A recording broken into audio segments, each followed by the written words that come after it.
Kayamkulam government girls higher secondary സ്കൂളിലെ ശുചിമുറിയിൽ വേണ്ടത്ര സുരക്ഷിതത്വവും വൃത്തിയും ഉറപ്പാക്കണമെന്ന് KSU ആവശ്യപ്പെട്ടു. ആവശ്യമുന്നയിച്ച് നിയോജകമണ്ഡലം കമ്മിറ്റിയുടെ നേതൃത്വത്തിൽ പ്രിൻസിപ്പലിന് നിവേദനം നൽകി.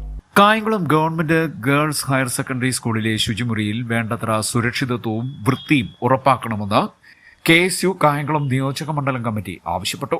ഈ ആവശ്യം ഉന്നയിച്ച് സ്കൂൾ പ്രിൻസിപ്പലിന് നിവേദനം നൽകി.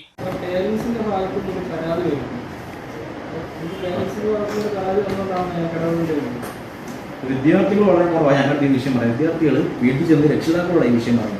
വിദ്യാർത്ഥികളുടെയും രക്ഷിതാക്കളുടെയും നിരന്തര പരാതിയെ തുടർന്നാണ് KSU വിഷയത്തിൽ ഇടപെട്ടതെന്നും പ്രിൻസിപ്പലിന് നിവേദനം നൽകിയതെന്നും നിവേദനം നൽകലിന് നേതൃത്വം നൽകിയ KSU കായംകുളം നിയോജകമണ്ഡലം പ്രസിഡന്റ് അക്ഷയ് തയ്യിൽ അറിയിച്ചു. KSUവിന്റെ മറ്റ് നേതാക്കളായ Surmi Shahul, Rafi Perungala, Karthik, MSM college union magazine editor Asif തുടങ്ങിയവർ നേതൃത്വം നൽകി. CDNet news Kayamkulam.